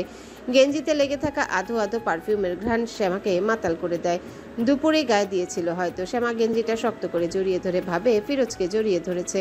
তারপর কি মনে করে গেঞ্জিটা ওড়নার নিচে লুকিয়ে ফেলে। রুম থেকে বেরিয়ে ফারিয়ার কাছে যায়। শ্যামার সারা শব্দ না পেয়ে ফারিয়া ভেবেছিল যে শ্যামা হয়তো চলে গেছে, তাই সে আবারও ঘুমিয়ে গিয়েছে। ফারিয়া ঘুমিয়ে গেছে দেখে শ্যামা আর দাঁড়ায় না, ছুটে বাড়ি চলে আসে। একটা গেঞ্জি না বলে নিয়ে আসলে কিসে চোর হবে, হলে হোক। শ্যামা এসব পরোয়া করে না, ফিরোজের জন্য সে ডাকাতও হতে পারে। রাতে ফিরোজ বাড়ি এসে গোসল করে, সকালে পরা গেঞ্জিটা ধোয়ার জন্য খুঁজে, কিন্তু সারা রুম তন্ন তন্ন করেও যখন খুঁজে পায় না তখন মেজাজ খারাপ হয়। কালো গেঞ্জিটা তার খুব পছন্দের, কোথাও খুঁজে না পেয়ে ফারিয়াকে ডাকে। ফারিয়া আসলে চেয়ারটা দেখিয়ে রাগী গলায় বলল। আমার কালো পাঞ্জাবিটা এখানে ছিল। ফারিয়া কিছু বুঝতে না পেরে বলল। তো কোথায় গেল দেখেছিস? ফারিয়া মাথা নাড়ি না করে মুখে বলল। না, আমি তোমার রুমেই আসিনি। তাহলে কই গেল? ভূত এসেছিল? দেখো কোথায় আছে, নয়তো। ফিরোজ বিরক্ত হয়, এক হাত কোমরে আরেক হাত কপালে ধরে বলল। সব দেখে শেষ। ফারিয়া নিজেও এদিক ওদিক দেখে। ফিরোজ বলল। আজকে অন্য কেউ এসেছিল। ফারিয়া ভেবে বলল। না, ভালো করে মনে কর। শ্যামা এসেছিল, আমি ঘুমিয়েছিলাম তাই চলে গেছে। এতক্ষণ ফিরোজ বুঝতে পারে গেঞ্জিটা কোথায় গেছে। সে তাকিয়ে থাকতে দেখে ফারিয়া বলল। ও কি তোমার গেঞ্জি নেবে? খেয়ে দে কাজ নেই, তোমার পুরনো গেঞ্জি চুরি করবে? আমার বান্ধবী এমন না। ফিরোজ কথা বলে না, একটু পর উঠে দাঁড়ায়, ওয়ার্ড্রপের উপরে তাক খুলে বলল। এই তো পেয়েছি। পেয়েছে শুনে ফারিয়া বলল। কই রেখে কই খুঁজছ ভাইয়া, আবার সন্দেহ করো? ফারিয়া চলে গেলে ফিরোজ হাসে। তার বোন যদি জানতে পারতো প্রাণপ্রিয় বান্ধবী চোর, তাহলে কি যে হতো। ব্যবহৃত গেঞ্জি দিয়ে পাগলটা কি করবে ভাবতেই ফিরোজের সারা শরীরে যেন আগুনের পরশ লেগে যায়। ওপরের দাঁত দিয়ে নিচের ঠোঁট কামড়ে ধরে, স্তব্ধ বিমূঢ় হয়ে দাঁড়িয়ে থাকে। মেয়েটা তাকে এত জ্বালাচ্ছে কেন? বুকে যে দাবানলের সৃষ্টি হচ্ছে তা কি শ্যামা নিভাতে পারবে? সে বিছানায় বসে ফোন দেয় চোরটাকে। আজকে এই যন্ত্রণার বিহিত করতেই হবে। 2 বার রিং হওয়ার পরে ফোন রিসিভ হয়। ফিরোজ শক্ত গলায় বলল। তুমি চুরিও করতে পারো? শ্যামা ফিক করে হেসে দেয়। আজকে সে খুব খারাপ একটা কাজ করে ফেলেছে। না, ফিরোজের গেঞ্জি চুরি করেছে সেটা না, তার থেকেও জঘন্য কাজ। সেই মুহূর্তে ফিরোজের গেঞ্জি পরে বসে আছে, অজানা অনুভূতির তোপে বারবার কেঁপে উঠছে। এই সামান্য গেঞ্জিটাই তার বুকে জলোচ্ছ্বাস বসিয়ে দিচ্ছে। এমন সময় যদি মধুমাসের রাজা নিজেই ফোন দেয় তাহলে কেমন লাগে? জলোচ্ছ্বাস যে লাল দাগ অতিক্রম করে ভয়াবহ রূপ ধারণ করে। ফিরোজের কথার ধরনে সে বুঝতে পারে ফিরোজ জানতে পেরেছে। কি চুরি করেছি? ভাব করো না, কেন নিয়েছো সেটা বলো। শ্যামা আস্তে করে বলল। জানি না। ফিরোজ কেন জানি রাগী গলায় কথা বলতে পারছে না, মিহি গলায় বলল। এটা খারাপ কাজ হলো না? চুরি করবে কেন? আমি যা চাই তা না দিলে ডাকাতিও করতে পারি। কি ডাকাতি করবে শুনি? সময় হলেই বুঝবেন। আবার প্রিয় গেঞ্জি ছিল। শ্যামা নিচু স্বরে বলল। সব প্রিয় জিনিস কি কাছে রাখা যায়? আপনিও তো আমার প্রিয়। ফিরোজ চোখ বন্ধ করে শুয়ে পড়ে। কিছুক্ষণ কেউই কোনো কথা বলল না। অনেকক্ষণ পরে ফিরোজ জানতে চাইল। একটা সত্য কথা বলবে? কি? গেঞ্জিটা এখন গায়ে দিয়ে রেখেছো? শ্যামা ছোট করে বলল। হুম। ছোট শব্দটা কিন্তু ফিরোজের সারা শরীর হালকা ধাক্কায় কেঁপে উঠল। তার গায়ের গেঞ্জি এখন শ্যামার গায়ে। উফ, মেয়েটা পাগল। লজ্জা করছে না? শ্যামা কোনো কথা বলে না। ফিরোজই আবার বলল। তুমি কত বড় খারাপ কাজ করেছো ধারণা আছে? না নেই। এর শাস্তি কত ভয়ানক হতে পারে জানো? শ্যামা বলল। আপনি শাস্তি দিলে সব শাস্তিই মঞ্জুর। আমি কিন্তু খুব খারাপ, আমার শাস্তিও খারাপ হবে। হোক। আমি আসছি, এখনই গেঞ্জি ফেরত দেবে। শ্যামা আটকে উঠে। দেব না। না দিলে তোমার আব্বাকে বলে আনবো। আব্বাকে বলবেন? বলেন, আমি তো ভয় পাই না। ফিরোজ কিছুক্ষণ চুপ করে থেকে মিহি গলায় শ্যামাকে ডাকলো। শ্যামা। ফিরোজের এই ছোট ডাকে শ্যামার অন্তরাত্মা কেঁপে উঠল। আজকে ফিরোজের কথাগুলো কাঠখোট্টা লাগছে না, বরং বৃষ্টির পর ঠান্ডা বাতাসের মতো লাগছে। শ্যামা আবেশে চোখ বন্ধ করে বলল। হুম। তুমি যে দাবানলের উৎপত্তি করেছো এর তাপ সম্পর্কে ধারণা আছে? নিজ দায়িত্বে দাবানলে ঝাঁপিয়ে পড়েছো, এর তাপ সইতে পারবে তো? শ্যামা কট করে ফোন কেটে দিল। নিঃশ্বাস পড়ল এলোমেলো। জিভ দিয়ে ঠোঁট ভিজিয়ে শক্ত হয়ে বিছানায় পড়ে রইল। সে খুব চাইতো এই দাবানল তাকে পুড়িয়ে দেখ, কিন্তু দাবানলের নাম শুনেই তো দম বন্ধ হচ্ছে। পুড়ে যাচ্ছে শরীর। অনুভূতির প্রখরতা বাড়ছে। হাতের মোবাইল কেঁপে উঠে জানান দেয় অপর পাশের লোকের কথা শেষ হয়নি। শ্যামা ফোন ধরে না। টুং করে মেসেজ আসে। ফিরোজ লিখেছে। ভয় পাচ্ছ? পেলেই কি? শুনেছি একবার দাবানলের আগুনে জ্বললে নাকি অনেকদিন থাকে, সারা জীবনও থাকতে পারে। কি পারে না শ্যামা? সামনে নির্বাচন, ফিরোজ তুমুল ব্যস্ত, কোনো দিকে তাকানোর ফুরসত মিলছে না। বাড়ি থেকে ভোর সকালে বেরিয়ে যায়, ফিরে গভীর রাতে। তার উপরে অনেক দায়িত্ব, ছাত্রলীগের সভাপতি বলে কথা, শান্তিতে দুদণ্ড থাকার জো নেই। অবশ্য এই কাজই ফিরোজের শান্তির কাজ, কিন্তু ইদানিং তাকে এই কাজও ঠিকঠাক শান্তি দিতে পারছে না। একজনকে দেখতে বুকে কেমন তৃষ্ণা জাগে। রাস্তা দিয়ে আসার সময় চোখের দৃষ্টি বারবার আশেপাশে সন্ধানী, চোখে শান্তি খুঁজে। শ্যামা যে তার এতটা জুড়ে নিজের জায়গা জাহির করে নেবে সে কি তা জানতো? শ্যামা যখন কলেজে যায় তখন যে উপজেলার বারান্দায় দিয়ে তাকিয়ে থাকে, এই কিছুক্ষণের দেখায় যেন অন্তর ঠান্ডা করে দেয়। মেয়েটা যখন তার খোঁজে এদিক ওদিক তাকায় তখন তার কি যে শান্তি লাগে। মেয়েটার চোখের উতলা ভাব তার হৃদয় ছুঁয়ে যায়। ফিরোজ নিজের পরিবর্তনে নিজেই অবাক। শেষমেশ কিনা এক বাচ্চা তার গেঞ্জির সাথে সাথে মনও চুরি করে নিল। ফিরোজ হাসে, শ্যামাকে জিতিয়ে দিতে ভালো লাগছে, কিন্তু ওই ছোটবেলা থেকে লালন করা কথাগুলো এত সহজে কি ভোলা যায়? নারীর প্রতি বিতৃষ্ণা কি এত সহজে তাড়ানো যায়? কি জানি, ফিরোজ আজকাল এগুলো নিয়ে আর ভাবে না। এর চেয়ে বরং পাগলরূপী শ্যামাকে নিয়ে ভাবতেই তার বেশি ভালো লাগে। এই ভালো লাগাটা কি সাময়িক মোহ নাকি ভালোবাসা, সেটা উপলব্ধি করার জন্য ফিরোজ কিছুদিন ধরে শ্যামার সাথে কথা বলছে না, আর না দেখা করছে। সে নিজের দুর্বলতাটুকু দেখতে চায়, নিজের মনের উতলা ভাব নিজেই যাচাই করতে চায়। সেদিন রাতে ফিরোজের খেয়াল হলো শ্যামার একটা ছবিও তার কাছে নেই, অথচ শ্যামাকে দেখতে ভীষণ ইচ্ছা করছে। সে কখনো ছবি রাখার প্রয়োজন বোধ করেনি। কে জানতো এই মেয়েকে দেখার জন্যে অন্তরাত্মা ডাঙায় ওঠা মাছের মতো তর পাবে। ফিরোজ উঠে দাঁড়ায়, ঘড়ির কাঁটায় রাত 12টা। ধীর পায়ে শ্যামাদের ঘরের দিকে এগিয়ে যায়। অনেকক্ষণ বাইরে দাঁড়িয়ে থেকেও সে শ্যামাকে ডাকতে কিংবা ফোন দিতে সাহস পায় না। এত রাতে বুড়ির ঢোলে বাড়ি পড়লে নির্ঘাত পাগল হয়ে যাবে, তাই নিজের এই বাড়াবাড়ি রকমের ইচ্ছেকে দমিয়ে আবারও বাড়ি চলে যায়। ছটফটানো হৃদয় শান্ত হয়। শ্যামা দ্রুত পায়ে এগিয়ে যায়। এই তো একটু আগেই ফিরোজ বাইক দিয়ে সাই সাই করে চলে গেল। শ্যামা কতদিন ধরে ওনাকে দেখে না, এই ব্যাপারে ওনার কি ধারণা আছে? সেদিন রাতে একটু টকদের মতো কথা বলে সেই যে হারালো, আজকে এতগুলো দিন হয়ে গেল, না দেখা, না কথা, না ফোন। আরে ভাই, এভাবে বাঁচা যায়? দম আটকে আসে না? একটু হাতের ইশারা দিয়ে তুমি লুকিয়ে পড়বে, তা তো হবে না। সেদিন কি দাবানল টাবানলের কথা বলে নিজেই গুম হয়ে গেছে। যদি দাবানল পুরানো থাকে পুড়িয়ে দাও। এই লুকোচুরি কেন? কতদিন ফিরোজকে চোখের দেখা দেখে না। কলেজে যাওয়ার ফাঁককে খুঁজেছে কিন্তু দেখেনি। ফারিয়ার সাথে দেখা করার বাহানায় তাদের বাড়িতে দিনে 5 বার পর্যন্ত গিয়েছে, কিন্তু ওনার দেখা নেই। ফারিয়া থেকে শুনেছে নির্বাচনের কাজে নাকি ফিরোজ তুমুল ব্যস্ত। এই ব্যস্ততার কারণে ঠিকঠাক বাড়িই থাকে না। শ্যামা সব বুঝে, কিন্তু কি করার? অবুঝ মন তো বুঝতে চায় না। বাস্তব জীবনের এই মারপ্যাচ মনের আদালতে চলে না। সন্ধ্যা ঘনিয়ে আসছে। হাতের মুঠোয় নীল কাগজ পুড়ে এসে ফারিয়াদের বাড়ির দিকে এগিয়ে যায়। নীল কাগজ ছাড়া চিঠি বেমানান। চিঠিতে আবার তার গায়ে মাখার পারফিউম দিয়ে রেখেছে, যেন চিঠি খুললেই ফিরোজ ঘ্রাণ পায়। উনি ফোন ধরে না, তাতে কি? আগের যুগে তো ফোন ছিল না, তখন চিঠি দিয়ে মনের আবেগ প্রকাশ হতো। শ্যামাও তাই করবে, চিঠি দিয়ে তার কষ্ট অভিমান ফিরোজের সামনে তুলে ধরবে। তারপরে যদি পাষাণ পুরুষটা বুঝে। ফারিয়ার রুমের পরে ফিরোজের রুম। রোজিনা বেগম রান্নাঘরে রাতের খাবারের আয়োজন করছে। ফারিয়া ছাদে। এই ফাঁকে শ্যামা ফিরোজের রুমে ঢুকে যায়। বালিশের নিচে নীল খামটা রাখার পরে আবার বের করে একটা চুমু দিয়ে দেয়। জলদি বেরিয়ে ছাদের দিকে ছুটে। চিঠিটা খুবই জঘন্য হয়েছে, আর এটা পড়ার পরে ফিরোজের প্রতিক্রিয়া কি হবে ভাবতে শ্যামার হাত পা ঠান্ডা হয়ে আসে। শ্যামা অবশ্য এসবে ভয় পায় না, সে সাহসী, কিন্তু মাঝে মাঝে ফিরোজের সামনে একটু ভয় লাগে। এই যা। ফিরোজ বাড়ি ফিরে মধ্যরাতে এক্সট্রা চাবি দিয়ে কেচি গেট ঠেলে খুলে বাইক ভেতরে আনে। আজকে কাজের চাপটা একটু বেশি হয়ে গেছে। এমপি সাহেব আর থানার ওসির সাথে গুরুত্বপূর্ণ মিটিং ছিল, আর 4 দিন পরেই নির্বাচন। সবাই চায় নির্বাচন সুষ্ঠু স্বাভাবিকভাবে হোক। বিরোধী দলের একজন আজকে ফিরোজকে নানান কথা বলেছে। ফিরোজ চুপ করেছিল। এই মুহূর্তে মাথা গরম করে উল্টাপাল্টা কিছু করলেই সেটা হেডলাইন হয়ে যাবে, যা সে চায় না। তার একার জন্য দলের নাম খারাপ হোক। বাইরে সবার সাথে খেয়ে এসেছে বিধায় আর টেবিলের দিকে যায় না। সোজা রুমে এসে কাপড় পাল্টে বাথরুমে চলে যায়। বাইরে থেকে এসে গোসল না করলে ফিরোজ ঘুমাতে পারবে না, এটা তার অনেক পুরনো অভ্যাস। গোসল সেরে বিছানায় গা এলিয়ে দেয়। সারাদিনের ধকলে শরীর বিছানায় পাওয়ার পরে অবশ্যই পড়ে। চোখে ভর করে ক্লান্তির ঘুম। সে উপর হয়ে শোয়, এক হাত বালিশের উপরে আর এক হাত বালিশের নিচে দিয়ে। শোয়ার পরে হাতে কাগজ জাতীয় কিছু লাগে। ফিরোজের ভ্রু কুচকে আসে। সে তার রুম আর বিছানা নিজেই পরিষ্কার করে, যথারীতি আজকেও করেছে, কিন্তু এই কাগজ আসলো কোথা থেকে? মোবাইলের ফ্ল্যাশ জেলে কাগজটা চোখের সামনে তুলে ধরে। নীল কাগজে ভাঁজ করে রাখা, উপরে গুটগুট করে লেখা মধুমাসের মধুরাজাকে। ফিরোজের মুখে হাসি ফুটে ওঠে। এতক্ষণের ক্লান্তি ভাব যেন নিমিষেই পালায়। মন হয়ে যায় ফুরফুরে। না চাইতেও চিঠিটা গালে চেপে ধরে ঠোঁট ছুঁয়ে দিলেই নাকে এসে লাগে মিষ্টি ঘ্রাণ। শ্যামার ব্যবহৃত পারফিউম। বুঝতে পেরে ফিরোজ আরও নাকে চেপে ধরে। চোখ বন্ধ করে ভাবে এই মেয়ে তাকে পাগল না করে ক্ষান্ত হবে না। হাসি মুখে চিঠিটা পড়তে শুরু করে। মধুরাজা, কেমন আছেন? নিশ্চয়ই ভালো আছেন, কিন্তু আমি যে ভালো নেই সেই খবর কি রাখেন?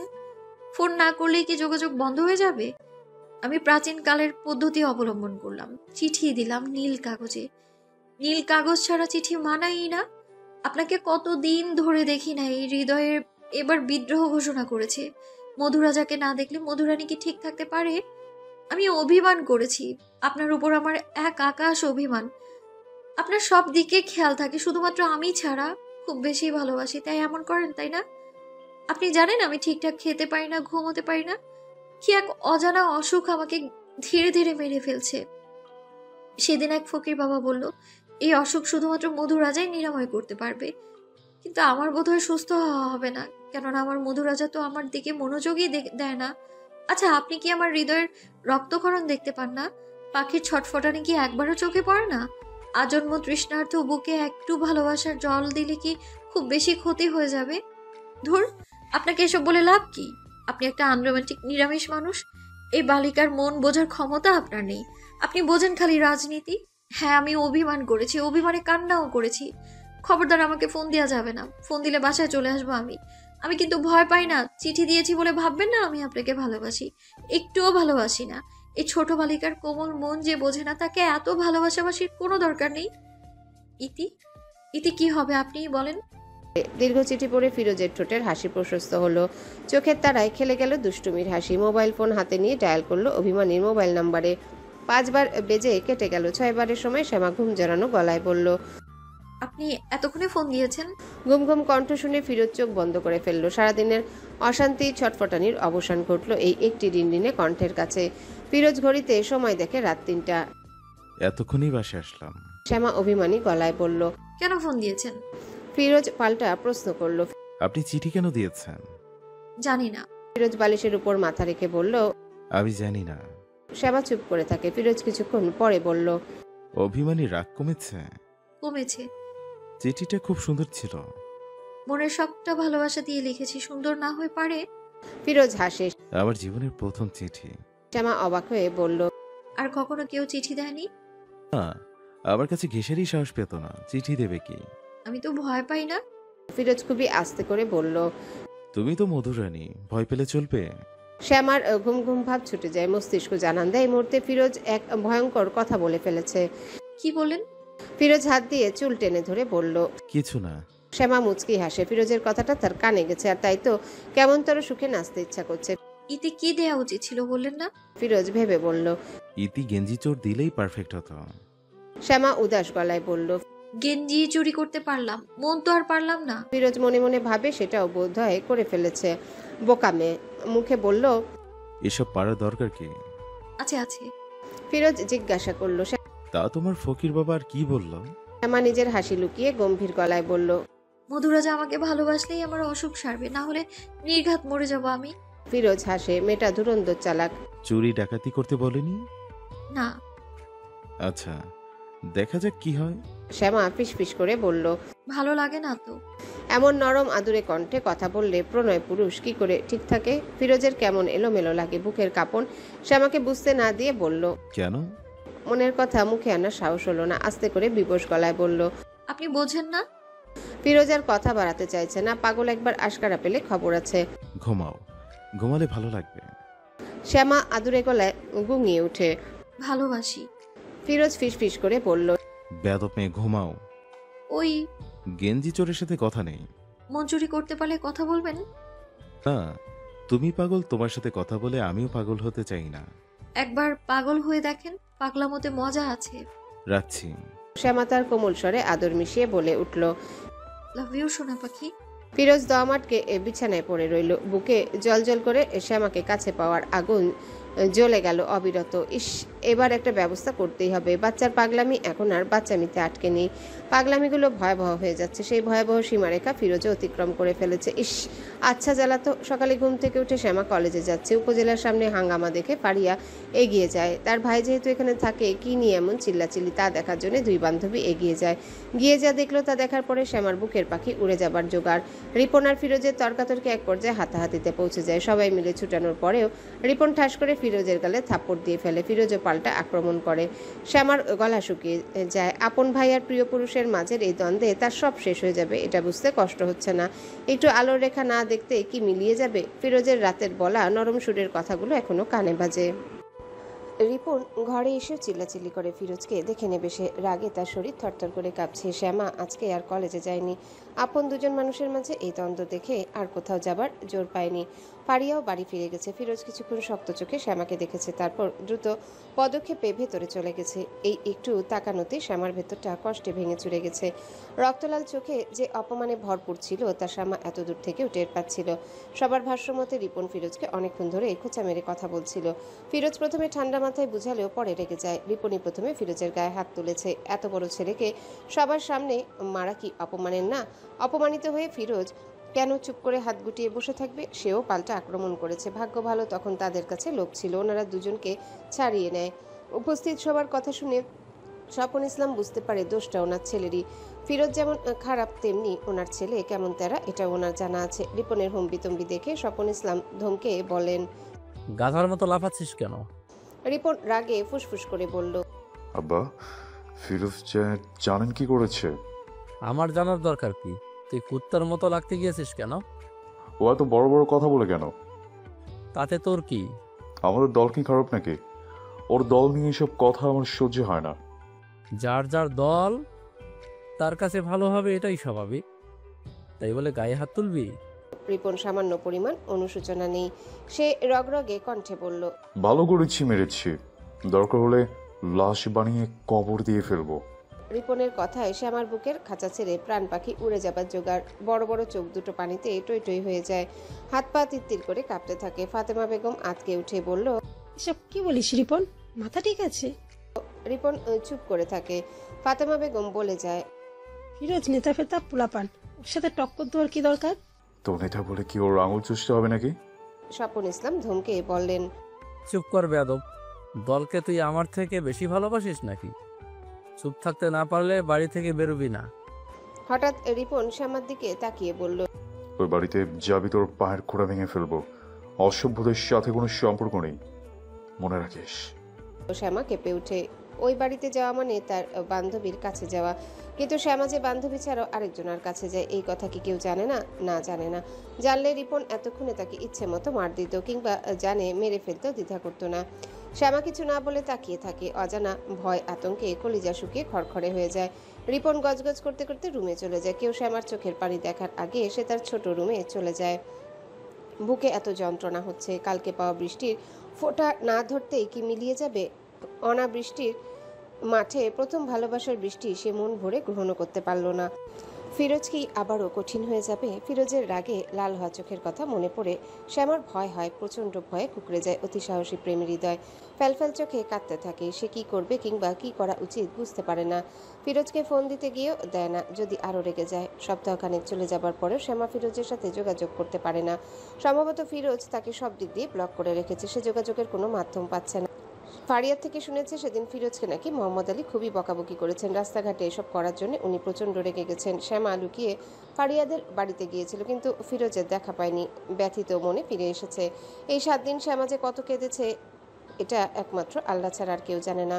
সেদিন রাতে ফিরোজের কথায় একটু একটু সম্মতি ছিল, গলার স্বর ছিল কোমল। শ্যামা যেন আশকারা পাচ্ছিল। ক্ষুধার্ত মন এইটুকু আশকারা পেয়ে আরও বেশি পাবার জন্য পাগল হয়ে গেছে। কিন্তু আরও বেশি পাবার তুলনায় যোগাযোগই যখন বন্ধ, তখন শ্যামার মনে হয় সে মরে যাবে। এই জীবনে ফিরোজকে আপন করে পাওয়া হবে না, থুতনিতে ইচ্ছে মতো আদর দেওয়া হবে না। কত অপূর্ণতা নিয়ে শ্যামা মরে যাবে ভাবতেই সে ডুকরে কেঁদে ওঠে। মোবাইলটা অযত্নে পড়ে আছে। মোবাইলের ব্যাটারি লো হয়ে বন্ধ হয়ে যায় অবস্থা। শ্যামা সেদিকে তাকিয়ে বিড়বিড় করে বলল, বন্ধ হয়ে যাক, সব বন্ধ হয়ে যাক, আমার জীবনটাও বন্ধ হয়ে যাক। ফিরোজকে ছাড়া কোনো কিছু চলার দরকার নেই। ফিরোজ ফ্লোরে বসে আছে, মাথাটা বিছানায় হেলানো।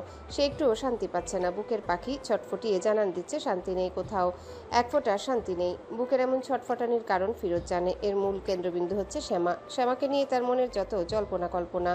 সেদিন অহেতুক কারণ নিয়ে রিপন তার সাথে ঝগড়া করেছে, আর সে কখনো ভাবেনি সামান্য কথা কাটাকাটি এভাবে মারামারিতে রূপ নেবে।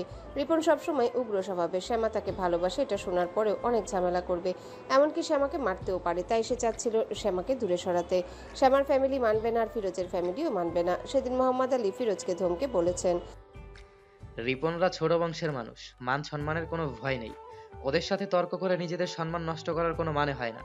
ওদের ছোঁয়ার বাহিরে থাকাই মঙ্গল, আর যেন ওদের সাথে কথা বলতে না দেখি। ফিরোজ জানে তার আব্বা বরাবরের মতো অহংকারী নাকুচু স্বভাবের মানুষ। উনি কখনোই ফিরোজের স্ত্রী হিসেবে শ্যামাকে মানবে না। ফিরোজ তাই নিজেকে আটকাতে চেয়েছিল, সব যোগাযোগ বন্ধ করে নিজের অনুভূতি আটকাতে চেয়েছে, কিন্তু আটকাতে পারল কই? কারণে অকারণে মেয়েটাকে মনে পড়ছে, না চাইতেও নিঃশ্বাস হচ্ছে বিষাদের মতো। সারাক্ষণ মেজাজ সপ্তম আকাশে চড়ে বেড়াচ্ছে, না চাইতেও মানিব্যাগ বের করে নীল কাগজটা নাকে চেপে ধরছে, ঠোঁট ছুঁয়ে দিচ্ছে। একটা মানুষ আরেকটা মানুষকে এত মিস করতে পারে ফিরোজের ধারণা ছিল না।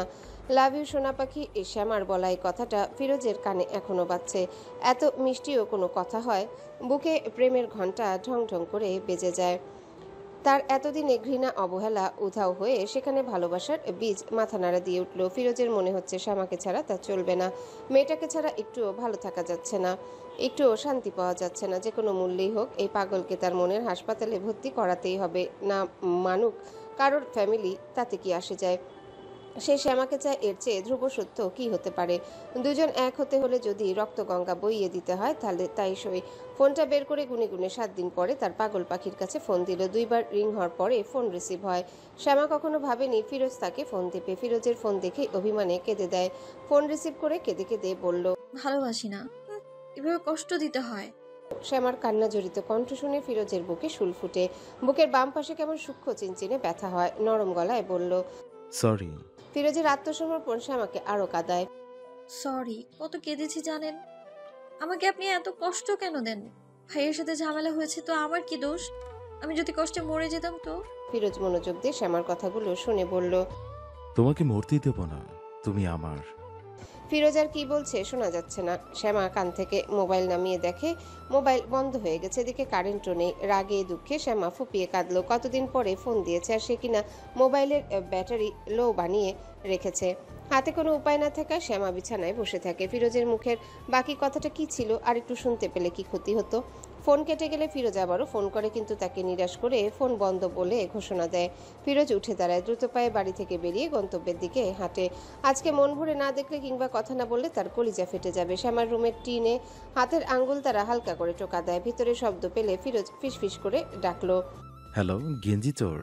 ফিরোজের কণ্ঠ শুনে শ্যামা ফট করে জানালা খুলে দেয়। ফিরোজ জানালা শিক ধরে বলল, কি ব্যাপার গেঞ্জি চোর? আমাকে এত ভয় পাও কবে থেকে যে ফোন কেটে দিয়েছো? শ্যামার কিছুই বিশ্বাস হচ্ছে না। ফোন কাটার কারণ যে ফিরোজ তাদের বাড়িতে চলে আসবে এটা সে কল্পনাও করেনি। ফিরোজের কথায় মাথা নেড়ে না করে বলল, মোবাইল বন্ধ হয়ে গেছে। ফিরোজ লাইটের হালকা আলো এসে আমাকে দেখে বলল, বাহিরে আসতে পারবে নাকি চলে যাব? ফিরোজ এসেছে আর শ্যামা যাবে না, তা কি করে হয়? শ্যামা দরজা খুলে বেরিয়ে যায়। ফিরোজ হেঁটে পুকুর পাড়ে গিয়ে দাঁড়ায়। আশেপাশে ঝিঝি পোকার মেলা বসেছে। অদ্ভুত শব্দে রাতটা কেমন গা ছমছমে করে দিচ্ছে। শ্যামার কাছে এসে দাঁড়ালে ফিরোজ বলল, তারপর কি খবর? শ্যামার অভিমান হয়, গাল ফুলিয়ে অন্যদিকে তাকিয়ে বলল, আপনি বুঝে এইসব করেন তাই না? কি করলাম? আমাকে কষ্ট দেন। কষ্ট পেয়েছ? পাবো না? আপনি জানেন না আপনি আমার কি? ফিরোজ হাসে, মিহি গলায় বলল, আমি তোমার কি? শ্যামা অন্ধকারে ফিরোজকে দেখার বৃথা চেষ্টা করে বলল, আপনি আমার জান। আমার শরীরের প্রতিটা রক্ত কণিকায় আপনি মিশে আছেন। শ্যামার কথা শুনে ফিরোজ কিছু না বলে চুপ করে থাকে। মনে মনে ভাবে শ্যামা বোধ হয় তার রক্তে মিশে গেছে, তা না হলে প্রতি নিঃশ্বাসে নিঃশ্বাসে তার কেন শ্যামাকেই মনে পড়বে? সে তারপরও স্বীকার যায় না। পাগলামি বন্ধ করতে পারবে না? শ্যামা ঠোঁট ফুলিয়ে ফুপিয়ে ওঠে, আমার এইসব আপনার কাছে পাগলামো মনে হয়? আরে আবার কাঁদো কেন? শ্যামা কথা বলে না। ফিরোজি আবার বলে, তোমার ভাই যা চিজ, এসব জানলে তো মেরে ফেলবে। জানের মায়ে নেই নাকি? আপনি একবার ভালোবাসুন প্লিজ। জান কেন, কবরে চলে যেতেও দ্বিধা বোধ করবো না আমি। ফিরোজ অপলক তাকিয়ে থাকে। মরতে হবে না। কথা দিন আর করবেন না এমন। যাই হয়ে যাক, যোগাযোগ বিচ্ছিন্ন করবেন না বলুন। আপনার সাথে কথা না বলে আমার দম আটকে আসে। ফিরোজ শ্যামাকে দেখে কত সহজে মনে সব কথা বলে দেয়। সে কেন পারে না? সে কেন শ্যামার মতো নিজেকে শক্ত খোলস থেকে বের করতে পারে না? শ্যামার কথায় মাথা নেড়ে বলল, আচ্ছা তুমি যা বলবে তাই হবে। শ্যামা খুশি হয়। ফিরোজ হাতের মোবাইলে লাইট জ্বেলে শ্যামার মুখের দিকে করে।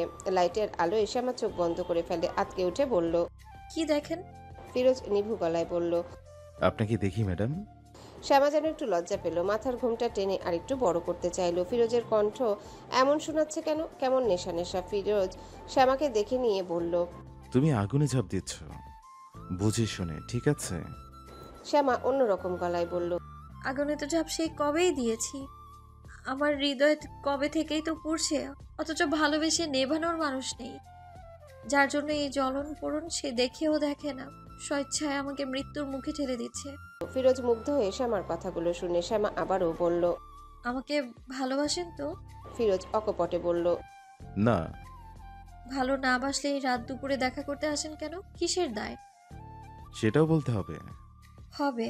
আপনি কেন আসেন বলেন? জানি না। জানেন কিন্তু বলবেন না। ফিরোজ কথা বলে না। সে আর কিছুক্ষণ এখানে থাকলে নির্ঘাত উল্টাপাল্টা কিছু করে ফেলবে। সে বলল। অনেক রাত হলো, বাড়ি যাও। শ্যামা চুপসে যায়। কচি পাতায় বিষের ফোঁটা পড়লে যেমন পাতা তৎক্ষণাৎ নেতিয়ে যায়, শ্যামাও তেমন নেতিয়ে গেল। বড় বড় চোখে পানিতে টই টই হয়ে গেল। তার এত কথার কোনো দাম নেই। অভিমানে টলটল হয়ে বাড়ির দিকে পা বাড়ায়। ফিরোজ চমকে যায়। একবার বলাতেই চলে যাচ্ছে কেন? ও তো এমন না। ফিরোজ পত্রত করে বলল।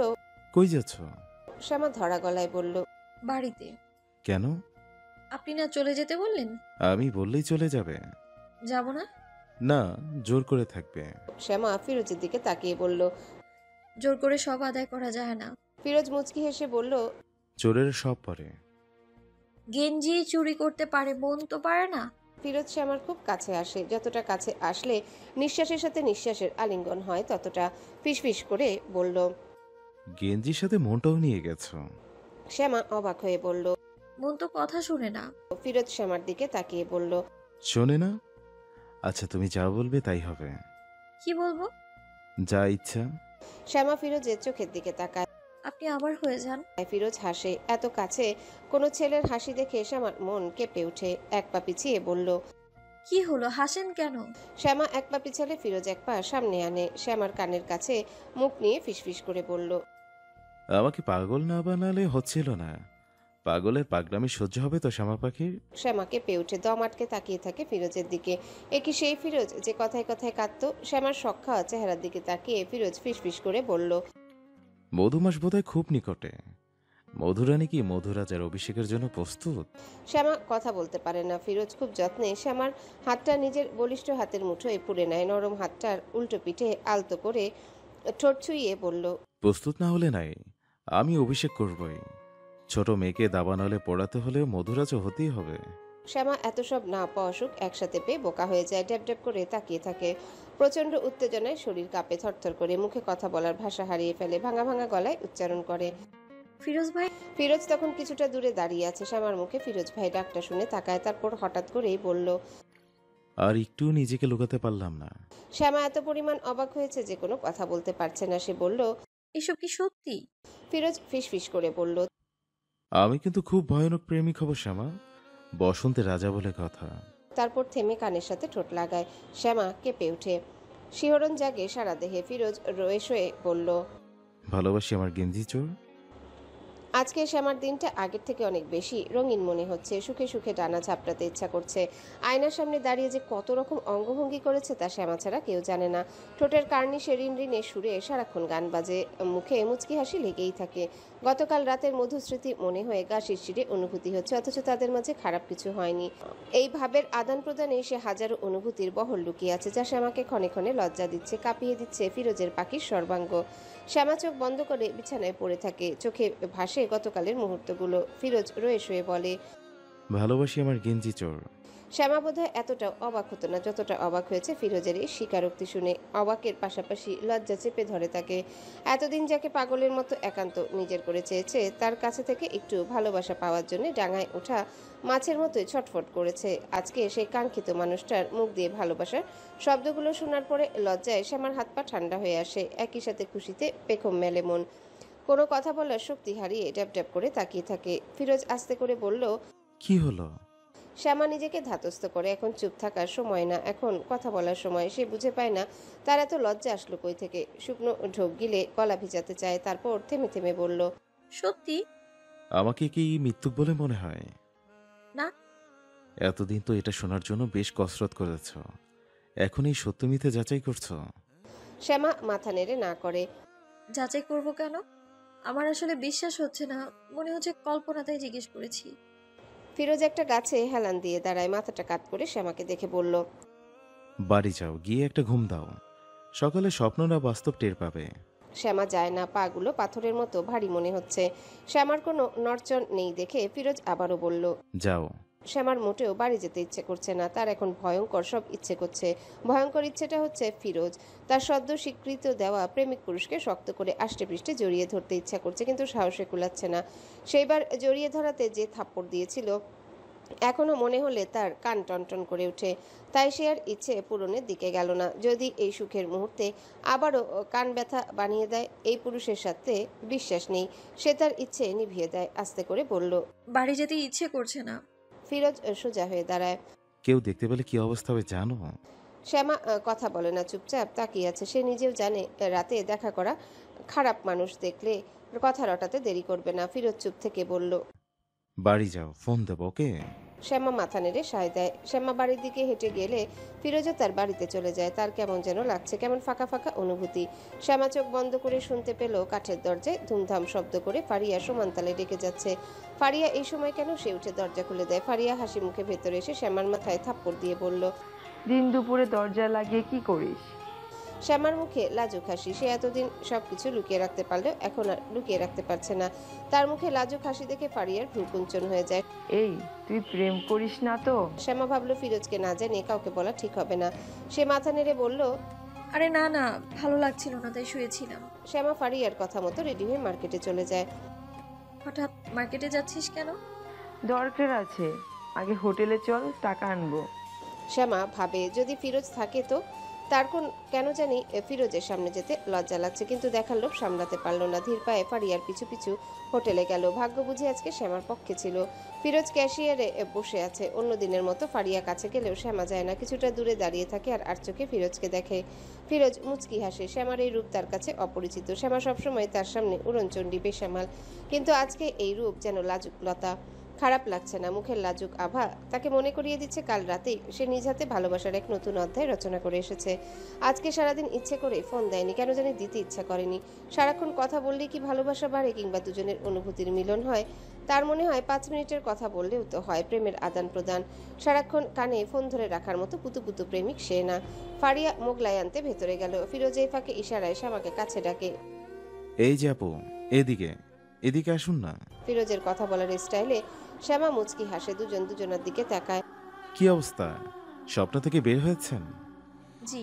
সত্যি ছিল? শ্যামা গাল ভরে হাসে। জি। ফিরোজ চেয়ারে হেলান দিয়ে বসে অপলক শ্যামাকে দেখছে। ফিরোজের এই চোখের দৃষ্টির সাথে শ্যামা অপরিচিত। আগে কখনো ফিরোজ এভাবে তাকায়নি। সবসময় রাগী চোখে তাকিয়ে শ্যামাকে মেরে ফেলতে চেয়েছে, আজকেও মেরে ফেলছে, কিন্তু ভালোবাসার মরণ। এমন গভীর চোখের দৃষ্টি সরিয়ে শ্যামা হোটেলের বাইরে চলে আসে। সাথে সাথে ফোনটা তীক্ষ্ণ স্বরে চেঁচিয়ে ওঠে। রিসিভ করার পরে ফিরোজ বলল, চলে গেল কেন? আপনি? শ্যামা সবটা কথা শেষ করতে পারে না, তার আগে ফিরোজ বলল, আমি আমি কি? এভাবে তাকাচ্ছিলেন কেন? আজকে কি আমাকে প্রথম দেখলেন? প্রেমিক হিসেবে আজকেই প্রথম দেখা। ফিরোজ কেমন ঘোর লাগা গলায় বলল, বলেছিলাম না শ্যামা, আমি ভয়ানক প্রেমিক হব। শ্যামা হেসে বলল, আমি এমনই চাই।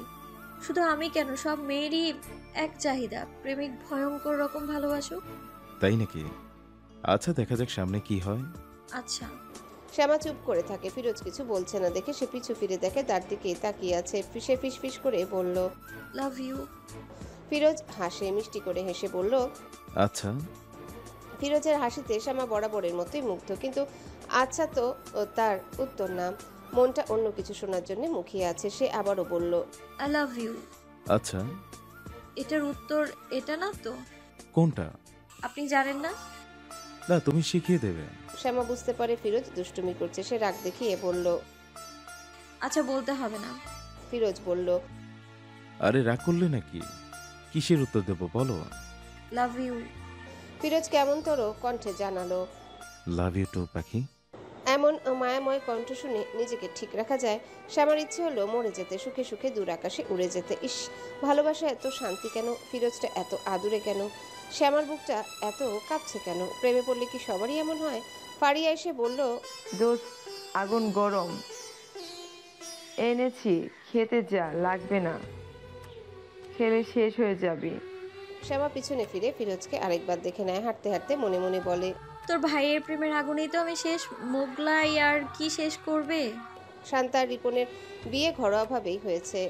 স্বপন ইসলাম ছেলের জন্য পছন্দ মতো পাত্রী খুঁজে এনেছেন। বাবার পছন্দের পাত্রী দেখে রিপনেরও খারাপ লাগেনি, তার পছন্দ হওয়াতে বিয়ে হয়েছে। স্বপন ইসলাম আর ফাতেমা বেগম ভেবেছিলেন তাদের পছন্দ করা পাত্রী মান্যগণ্য করবে। আজকালকার মেয়েরা শ্বশুর শাশুড়িদের একদম সম্মান দিতে চায় না। প্রথম বছর খানেক শান্তা নদীর মতো শান্ত থাকলেও আস্তে ধীরে সবাই এই শান্ত নদীর ঢেউ বুঝতে পারলো। শান্তা কখনো তর্ক করে না, কিন্তু কথায় আছে না, গাছের উপর দিয়ে পানি ঢালি নিচে দিয়ে গাছ কাটি, শান্তা ওই রকম। শ্বশুর শাশুড়ির সাথে কখনোই তর্ক না করলেও রিপনের কাছে উল্টাপাল্টা লাগিয়ে দেয়। শ্যামার সাথে উপরে উপরে ভালো হলেও মন থেকে একটুও পছন্দ করে না। শ্যামাকে বিয়ে দিয়ে বাড়ি খালি করতে পারলে যেন শান্তি। শান্তার এই শান্ত আচরণের ফলস্বরূপ রিপন আজকাল মা বাবার সাথে খারাপ ব্যবহার করে, শ্যামাকে কথায় কথায় তেড়ে মারতে আসে, গালমন্দ করে। ফাতেমা বেগম করুণ চোখে তাকে থাকা ছাড়া আর কিছুই করতে পারে না। শান্তা তার রুম থেকে বেরিয়ে শ্যামার রুমের দিকে তাকায়। শ্যামা আয়নার সামনে দাঁড়িয়ে গুনগুনিয়ে গান গাইছে আর কলেজে যাওয়ার জন্য রেডি হচ্ছে। গত কিছুদিন ধরে শ্যামা যেন একটু বেশি খুশি। ঠোঁটের কোণের হাসি শান্তার নজর এড়ায়নি। কি নিয়ে এত খুশি? শান্তা সন্ধানী চোখে এগিয়ে যায়। না না দিনি। শ্যামার গান বন্ধ হয়ে যায় আর চোখে তার ভাবির দিকে তাকিয়ে মুচকি হাসে। সুখী ভাবটা কোনোভাবেই মুখ থেকে সরছে না। সে চায় না শান্তা মুখের এই অভিব্যক্তি জানুক। সে শান্তাকে ভালো করে চিনে, এর মুখে মধু অন্তরে বিষ। শান্তা বলল, এত সাজো কেন সুন্দরী? শ্যামা মুখে হাসি ধরে রাখে, মাথা দুলিয়ে অভিনয় করে বলল, কলেজ যাচ্ছি না। তা বলো, আমি ভাবলাম কোনো প্রেমিক পুরুষের সাথে দেখা করতে যাচ্ছ কিনা। শ্যামা মনে মনে খুব চমকায়, কিন্তু মুখের ভাব রাখে ভাবলেশীন। দেখা করতে গেলে তুমি জানতে না? শান্তা বিছানায় বসে শ্যামার মুখের দিকে এক দৃষ্টিতে তাকিয়ে আছে। সে শ্যামার মুখের ভাব বুঝতে চাইছে, কিন্তু কিছুই বুঝতে না পেরে হতাশ হয়ে বলল, আমি জানবো? আমাকে কিছু বলো নাকি তুমি? প্রেম করলে তো বলবো। শান্তা ঠোঁট বাঁকিয়ে বলল, প্রেম করো না বললেই হলো? বিশ্বাস করি না। আসলেই আমাকেই তো বলবে। আমি ছাড়া তোমার সুপারিশ করবে কে? আমাকে ছাড়া আগাতে পারবে কি না? শ্যামা শান্তাকে আশ্বস্ত করে বলল, অবশ্যই বলবো। শ্যামা কলেজে চলে গেলেও শান্তা বসা থেকে উঠে না। তার মন বলছে শ্যামা প্রেম করে, এই বয়সটা সেও পার করে এসেছে। এমন উথাল পাতাল করা মানে এই কাহিনী আছে। শান্তার ইচ্ছে হলো রিপনকে বলে দেয়, তারপর ইচ্ছে মতো একটা মার দিক। ননটাকে তার কালসাপ মনে হয়, অসহ্য। শ্যামা রাস্তায় এসে দাঁড়ায়। আজকে ফারিয়ার আগে এসে চলে এসেছে। ব্যাগ থেকে মোবাইল বের করে ফারিয়াকে ফোন দেয়। ফারিয়া জানায় সে নানার বাড়ি থেকে কলেজে যাবে। অগত্যা সে একা একাই কলেজের দিকে হাঁটে। হাঁটার এক পর্যায়ে রাব্বি এসে যোগ দেয়। শ্যামা হাসি মুখে রাব্বির সাথে কথা বলছে, অথচ রাব্বি কেমন নিশ্চুপ, উসখুস করছে। শ্যামা প্রথম থেকে রাব্বিকে লক্ষ্য করছে, কিন্তু মুখে কিছু বলছে না। হঠাৎ রাব্বি শ্যামার পথ আটকে দাঁড়ায়। শ্যামা জিজ্ঞাসু চোখে তাকালে রাব্বি হড়বড় করে বলতো, ভালোবাসি শ্যামা। আজকে একা পেয়ে সত্যি নিজের অনুভূতি আটকাতে পারছি না। প্লিজ বন্ধু হিসেবে না দেখে জীবনসঙ্গী হিসেবে দেখো প্লিজ। শ্যামা জানতো রাব্বি তাকে পছন্দ করে, কিন্তু এভাবে বলার সাহস পাবে ভাবেনি। কিন্তু সে কিছু বলছে না, তার মুখে মুচকি হাসি। হি হি করে হাসছে না, এটাই তো অনেক। হাসার মূল কারণ হলো ফিরোজ। রাব্বির থেকে 2 হাত দূরে রক্তলাল চোখে তার দিকে তাকিয়ে আছে। রাব্বির বলা সবগুলো কথাই ভালো মতো ফিরোজের কর্ণগোচর হয়েছে। শ্যামাকে এভাবে হাসতে দেখে রাব্বি অবাক হয়। এভাবে হাসছো কেন? আমার জীবনসঙ্গী হবে, জবাব দাও। শ্যামা কিছু বলার আগে ফিরোজ রাব্বির কাঁধে হাত রাখে গম্ভীর গলায় বলল, জবাবটা আমি দেই। এমন রোমান্টিক মুহূর্তে এমন দামড়া ছেলের উপস্থিতি টের পেয়ে রাব্বি বিরক্ত হয়। ভ্রুকুচকে ফিরোজের মনোভাব বোঝার চেষ্টা করে। কাঁধের অংশে হাতের চাপ তীব্র হচ্ছে, সে সরে দাঁড়ায়। গম্ভীর মুখ ফিরোজকে এমন রক্তলাল চোখে তাকিয়ে থাকতে দেখে কেমন ভয় লাগে। শ্যামা তো ওনার বোন না, তাহলে এই বাধা প্রদানের মানে কি? সে বলল, হ্যালো বন্ধুরা, পরবর্তী পার্ট খুব তাড়াতাড়ি আসবে, তো সবাই অপেক্ষায় থাকো। আর চ্যানেলটি যারা এখনো সাবস্ক্রাইব করোনি তারা পরবর্তী পার্ট দেখার জন্য চ্যানেলটি সাবস্ক্রাইব করে রেখো। ধন্যবাদ সবাইকে, আমাদের সাথেই থেকো।